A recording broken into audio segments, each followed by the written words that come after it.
Carta de Paulo aos Gálatas. Capítulo 1.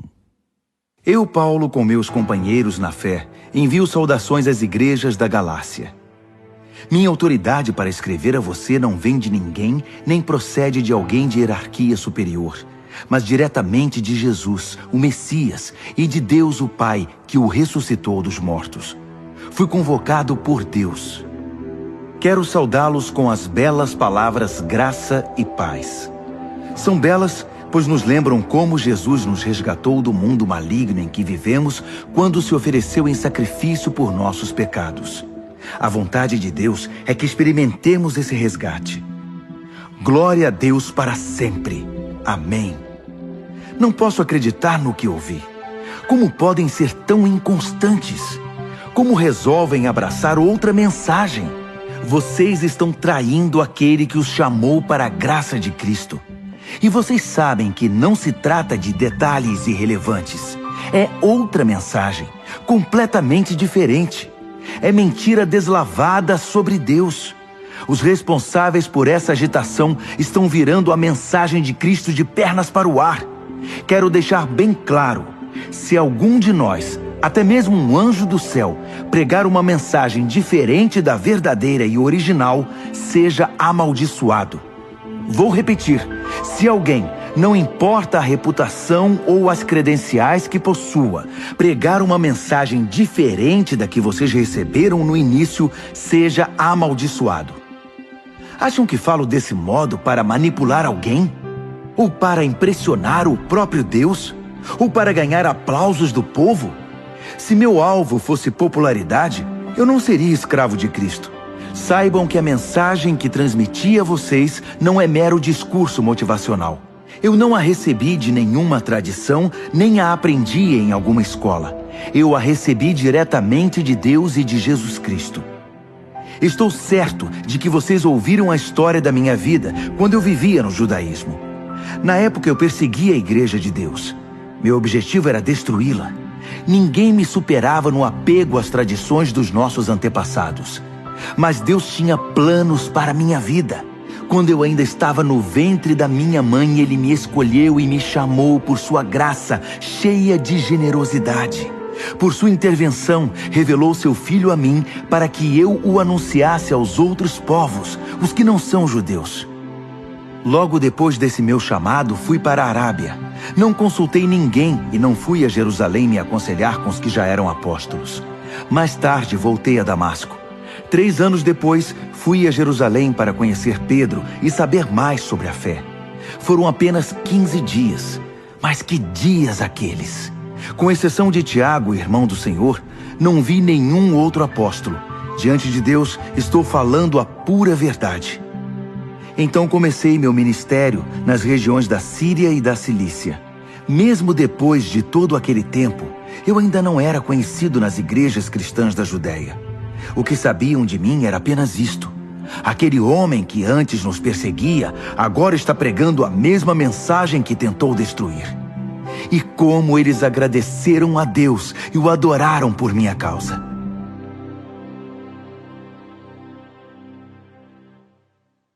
Gálatas, capítulo 2. 14 anos depois daquela primeira visita, Barnabé e eu subimos a Jerusalém e levamos Tito conosco.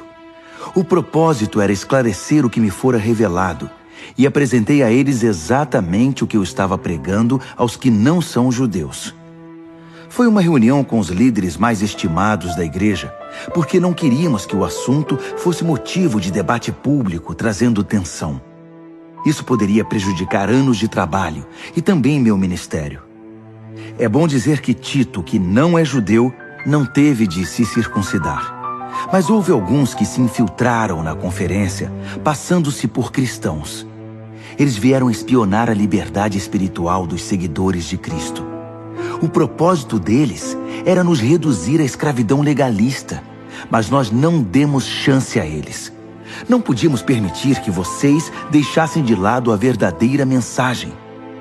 Quanto aos que eram considerados importantes na igreja, a reputação deles não me incomodou. Eu não me impressiono com aparências. Quanto mais Deus. Nenhum deles acrescentou nada à mensagem que eu prego. Logo ficou evidente que Deus me havia confiado a tarefa de pregar aos não-judeus a mesma mensagem pregada por Pedro aos judeus. Reconhecendo que Deus tinha me chamado, Tiago, Pedro e João, colunas da igreja, receberam a mim e a Barnabé e nos designaram para o ministério aos demais povos. E eles continuavam alcançando os judeus. Apenas acrescentaram um pedido: que nos lembrássemos dos pobres, o que é meu desejo profundo. Depois disso, Pedro veio a Antioquia. Acabei tendo de confrontá-lo, pois ele errou feio. Vou contar como foi. Antes que algumas pessoas da parte de Tiago chegassem à cidade, Pedro comia normalmente com os que não eram judeus. Mas depois que o grupo de Jerusalém chegou, todos conservadores, ele começou a evitar todo contato com seus amigos não-judeus. Isso provou que ele tinha medo do grupo conservador judaico, que tentava fazer valer o velho sistema da circuncisão. Infelizmente, o restante dos judeus da igreja de Antioquia aderiu à hipocrisia, até mesmo Barnabé. Quando vi que eles não se comportavam de acordo com a mensagem, contestei Pedro na frente de todos. Se você, que é judeu, não segue as regras judaicas quando não está sendo observado pelos guardiões de Jerusalém, que direito tem de exigir que os não-judeus se adaptem aos costumes judaicos só para causar boa impressão aos seus velhos amigos de Jerusalém? A verdade é a seguinte: nós, judeus, não somos superiores aos demais pecadores. Sabemos muito bem que não somos justificados diante de Deus por guardar regras, mas apenas pela fé em Jesus Cristo. Como sabemos disso? Nós tentamos, e com o melhor sistema de regras do mundo. Sabendo que ninguém pode agradar a Deus por esforço próprio, cremos no Messias para sermos justificados por Deus. Isso nunca acontecerá por praticarmos o bem. Já perceberam que ainda não somos perfeitos? Grande novidade. Mas vendo que gente como eu, que creu em Cristo e foi justificado por Deus, não é perfeita, teriam vocês a ousadia de acusar Cristo de ser conivente com o pecado? Que acusação leviana! Se eu tentasse ser justo praticando o bem, estaria reconstruindo aquilo que destruí. Estaria agindo como um charlatão. Explico o que aconteceu comigo. Tentei guardar regras e me esforçar para agradar a Deus, mas isso não funcionou. Então desisti de ser um homem da lei para me tornar um homem de Deus. A vida de Cristo me mostrou como fazer isso e me deu capacidade de viver assim. Eu me identifico totalmente com Ele. De fato, fui crucificado com Cristo. Meu ego não ocupa mais o primeiro lugar. Pouco me importa parecer justo ou ter um bom conceito entre vocês. Não estou mais tentando impressionar Deus. Agora Cristo vive em mim. A vida que vivo não é minha, mas é vivida pela fé no Filho de Deus, que me amou e se entregou por mim. E eu não volto mais atrás. Não está claro que voltar para a velha religião de guardar regras e agradar os outros é abandonar a nova vida de relacionamento com Deus? Não posso desprezar a graça de Deus. Se é possível ter um relacionamento vivo com Deus, apenas guardando regras, Cristo morreu em vão.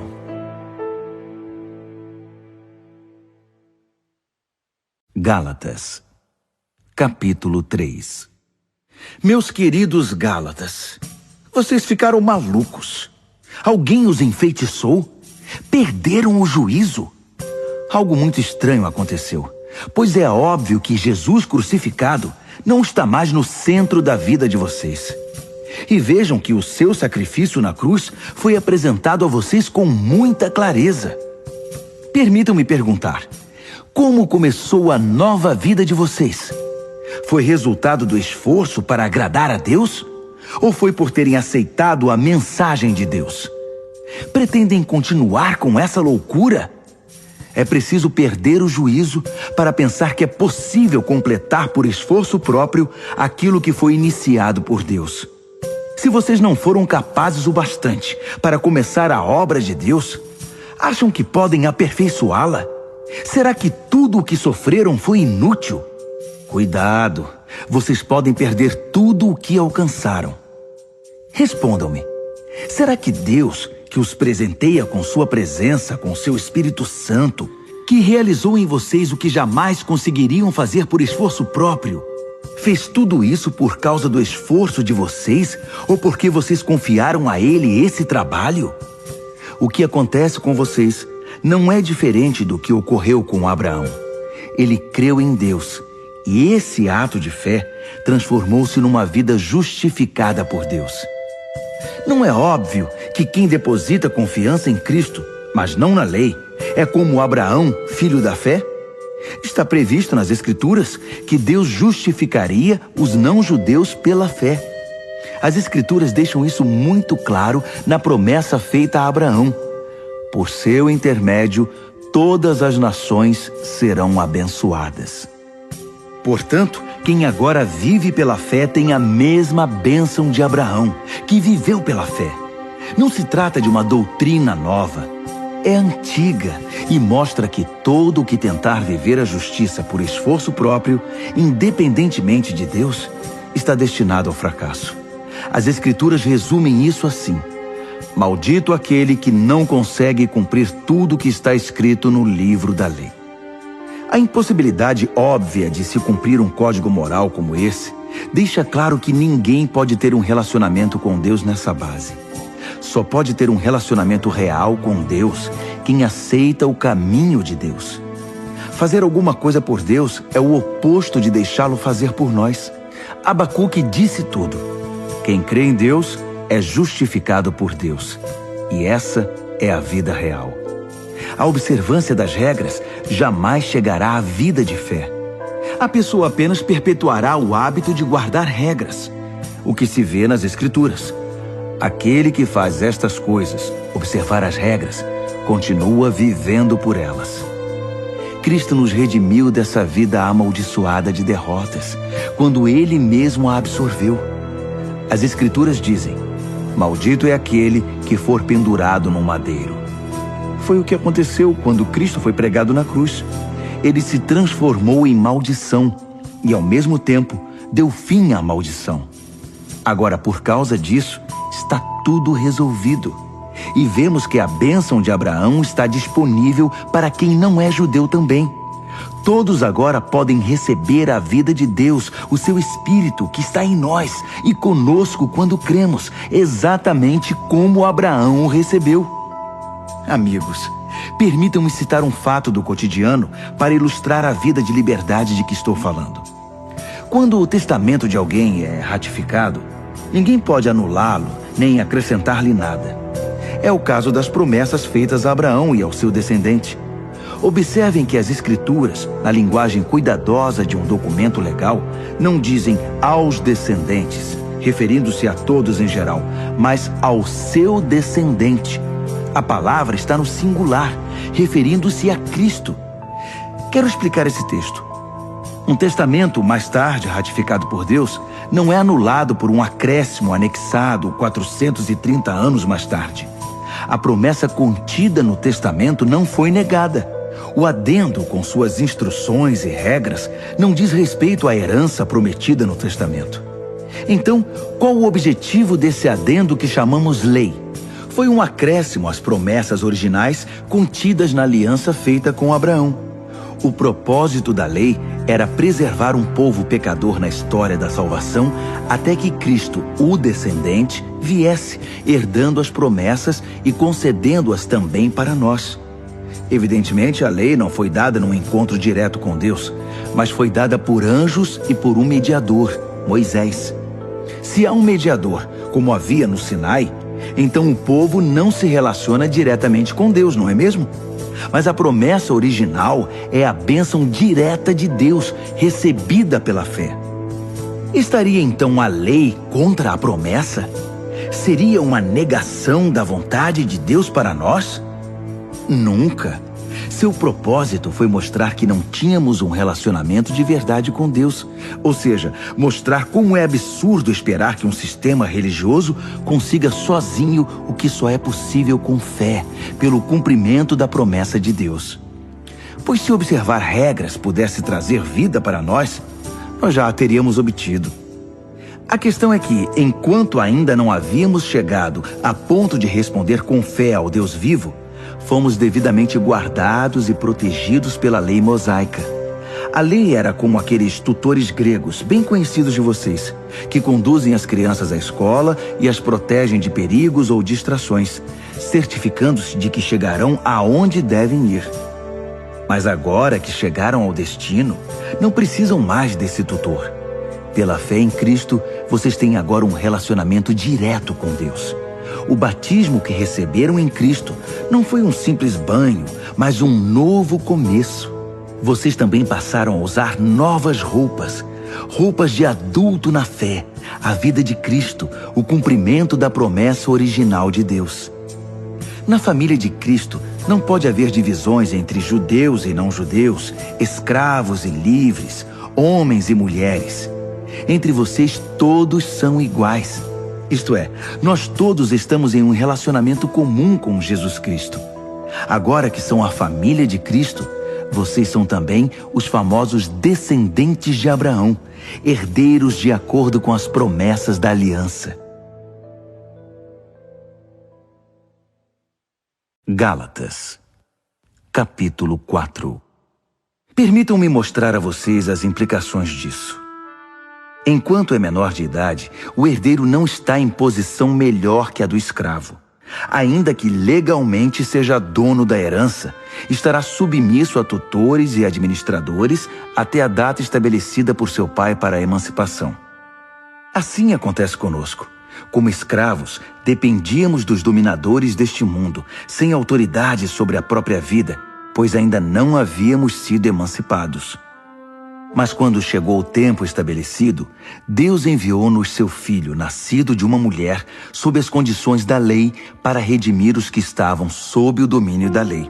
Assim fomos libertados para sermos filhos que têm direito à herança. Uma vez que fomos adotados como filhos, Deus enviou o Espírito do seu Filho ao nosso coração, o que nos dá o privilégio de chamá-lo Papai. Essa intimidade com Deus é para vocês que são filhos, não para escravos, e como filhos, são também herdeiros com pleno acesso à herança. Antes de conhecerem Deus pessoalmente, vocês eram escravos dos deuses, que nem deuses são. Mas agora que conhecem o Deus verdadeiro, ou melhor, agora que Deus conhece vocês, como podem se sujeitar novamente a esses pretensos poderes? É como temer o bicho-papão. E não é isso que vocês fazem quando observam tradições e superstições associados a datas e festas especiais? Será que foi em vão tudo o que fiz por vocês? Meus queridos, gostaria muito que se pusessem em meu lugar. Afinal, foi o que fiz quando estive com vocês. Como vocês foram sensíveis e gentis. Em nada me prejudicaram. Quando preguei para vocês pela primeira vez, estava doente e nem pude prosseguir jornada. Sei que não é fácil receber um hóspede doente, mas vocês me trataram tão bem como se eu fosse um anjo de Deus, ou como se estivessem recebendo o próprio Jesus. O que aconteceu com toda aquela alegria?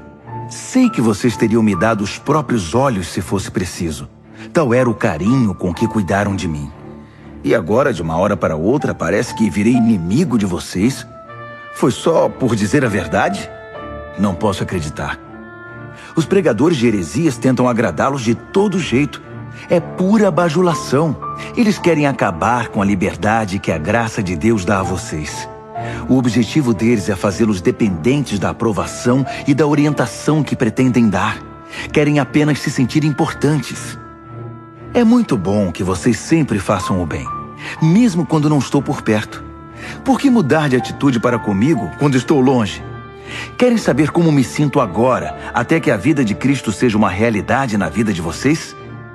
Como a mãe em dores de parto. Como eu queria estar com vocês. Eu nem falaria nesse tom tão severo, abrindo o coração. E vocês que são viciados na lei, já deram pelo menos uma olhada no que ela diz? Abraão teve 2 filhos, um da escrava e outro da livre. O filho da escrava nasceu por uma iniciativa humana. O filho da livre nasceu pela promessa de Deus. A ilustração é clara. As duas histórias mostram dois modos de relacionamento com Deus. A primeira fala do Monte Sinai, na Arábia.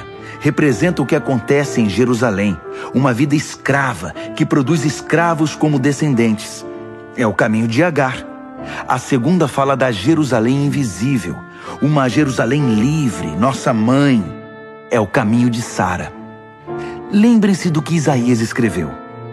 Alegre-se, ó estéril, você que nunca teve um filho. Exulte e cante, você que nunca sofreu as dores do parto. Porque são mais os filhos da abandonada do que os filhos da mulher casada. Não está claro, meus queridos, que como Isaque, vocês são filhos da promessa? Nos tempos passados, Ismael, o filho nascido por iniciativa humana, perseguiu Isaque, o filho da promessa pelo Espírito. Não é o que vemos agora? A perseguição promovida pelos hereges de Jerusalém segue o modelo antigo. Há um texto nas Escrituras que nos diz o que fazer. Expulse a escrava e seu filho, pois o filho escravo não será herdeiro com o filho livre. Não somos filhos da escravidão, mas sim da liberdade que vem do Espírito. Gálatas, capítulo 5. Cristo nos libertou para viver uma vida livre. Permaneçam nessa liberdade. Nunca mais aceitem sujeitar-se a nenhum tipo de escravidão. Quero enfatizar o seguinte: no momento em que vocês se submetem à circuncisão ou a qualquer outro sistema de regras, o dom da liberdade que Cristo conquistou com sofrimento acaba desperdiçado. Repito, quem aceita o sistema da circuncisão troca a maravilhosa vida de liberdade em Cristo pelas obrigações da vida de escravo da lei. Creio que o que está acontecendo não era a intenção de vocês.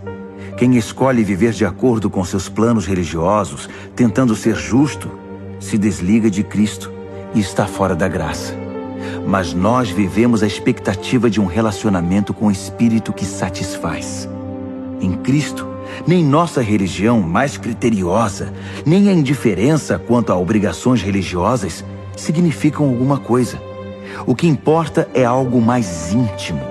A fé expressa em amor. Vocês estavam correndo muito bem. Quem os convenceu a se desviar do caminho da obediência? Por certo, não foi aquele que os convocou para a corrida. Por favor, não pensem que isso é insignificante. Basta um pouquinho de fermento para levedar uma grande quantidade de massa de pão. Lá no fundo, o Senhor me deu a certeza de que vocês não vão desistir. Mas aquele que está perturbando vocês, seja quem for, enfrentará o juízo divino. Saibam que o boato de que continuo a pregar a circuncisão, como eu fazia antes de encontrar o Senhor na estrada de Damasco, é um absurdo. Por que então eu ainda seria perseguido? Se eu pregasse a velha mensagem, ninguém ficaria ofendido. Omitir a cruz diluiria tanto a mensagem que ninguém se importaria. Quero saber por que esses agitadores tão obcecados pela circuncisão não se circundam totalmente. Poderiam se castrar. Não há dúvida que Deus chamou vocês para uma vida de liberdade. Mas não usem essa liberdade como desculpa para fazer o que bem entendem, pois assim acabarão destruindo-a. Em vez disso, usem a liberdade para servir o próximo com amor. É assim que vocês serão cada vez mais livres, pois o ensino da palavra de Deus resume-se numa única frase: ame o próximo como a você mesmo. Isso é que é liberdade. Se vocês vivem como cão e gato, vão acabar se destruindo. Querem perder a preciosa liberdade? Aqui vai meu conselho. Vivam nesta liberdade, motivados pelo Espírito de Deus. Só assim vencerão seus impulsos egoístas. Pois há em nós uma raiz de egoísmo que guerreia contra a liberdade do Espírito. Esta liberdade é incompatível com o egoísmo. São dois modos de vida opostos. Não dá para viver com os dois. Por que não escolhem o caminho do Espírito? Só por ele poderão fugir dos impulsos inconstantes de uma vida dominada pela lei. Todos conhecem o tipo de vida de uma pessoa que quer fazer o que bem entende. Sexo barato e frequente, mas sem nenhum amor. Vida emocional e mental detonada. Busca frenética por felicidade e sem satisfação. Deuses que não passam de peças decorativas. Religião de espetáculo. Solidão paranoica. Competição selvagem. Consumismo insaciável. Temperamento descontrolado. Incapacidade de amar e de ser amado. Lares e vidas divididos. Coração egoísta e insatisfação constante. Costume de desprezar o próximo, vendo todos como rivais. Vícios incontroláveis. Tristes paródias de vida em comunidade. E se eu fosse continuar, a lista seria enorme.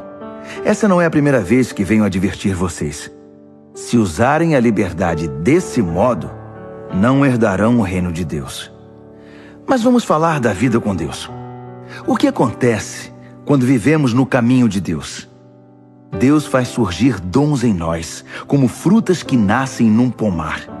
Afeição pelos outros, uma vida cheia de exuberância, serenidade, disposição de comemorar a vida, um senso de compaixão no íntimo e a convicção de que há algo de sagrado em toda a criação e nas pessoas. Nós nos entregamos de coração a compromissos que importam, sem precisar forçar a barra, e nos tornamos capazes de organizar e direcionar sabiamente nossas habilidades.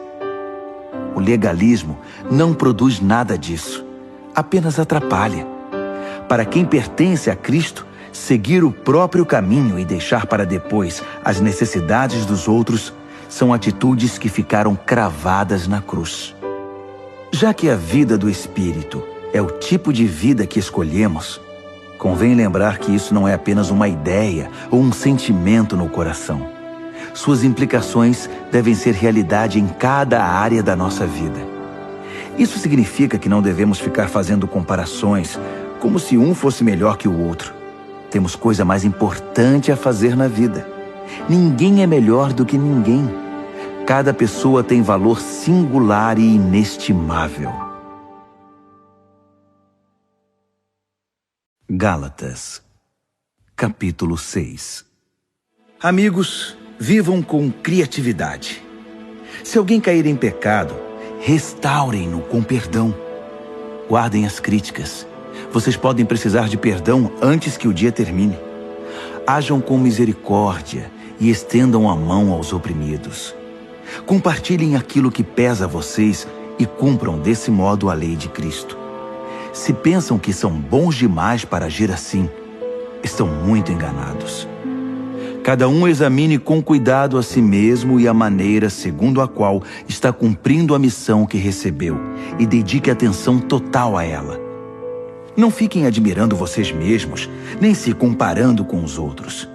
Cada um precisa assumir o compromisso de fazer o melhor que puder com sua vida. Vocês, que já chegaram à maturidade, sejam generosos com aqueles que os instruíram, compartilhando com eles tudo o que de bom possuem e experimentam. Não se enganem, ninguém faz Deus de bobo. Toda pessoa colhe o que plantou. Quem planta egoísmo, ignorando a necessidade dos outros e a Deus, colherá o mal. O resultado de sua vida será frutos inúteis. Mas aquele que planta conforme Deus, permitindo que o Espírito faça a obra de crescimento nele, terá uma colheita de verdadeira vida, vida eterna. Portanto, não se cansem de fazer o bem. No tempo certo, teremos uma boa colheita, se não nos desesperarmos nem desistirmos. Cada vez que tivermos chance, trabalhemos para o benefício de todos, a começar pelos mais próximos de nós na comunidade da fé. Nestas linhas finais, chamo a atenção para os traços grossos da minha caligrafia, para ressaltar a importância do que escrevi. Aqueles que tentam impor a vocês a prática da circuncisão têm um único objetivo: querem parecer bons sem fazer esforço, pois não têm coragem de viver a fé que compartilha o sofrimento e a morte de Cristo. A doutrina deles nada é, até porque nem eles guardam a lei. Observam apenas as leis que interessam aos seus propósitos. Eles querem que vocês sejam circuncidados para que possam se orgulhar do sucesso em recrutá-los para o lado deles. Como são desprezíveis! Quanto a mim, não vou me orgulhar de nada, a não ser da cruz do nosso Senhor Jesus Cristo.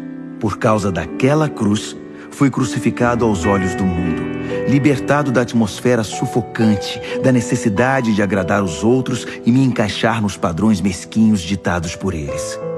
Percebem que esta é a questão principal? Não é o que fazemos, como submeter-se à circuncisão ou rejeitá-la. É o que Deus está fazendo.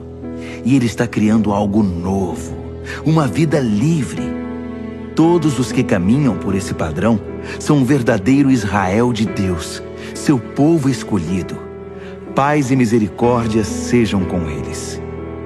Francamente, não quero mais ser incomodado com essas disputas. Tenho coisas mais importantes para fazer, como viver a fé com seriedade. Trago em meu corpo as cicatrizes do meu trabalho por Jesus. Que tudo o que nos é concedido livremente pelo Senhor Jesus Cristo venha a ser de fato de vocês, meus queridos amigos. Amém.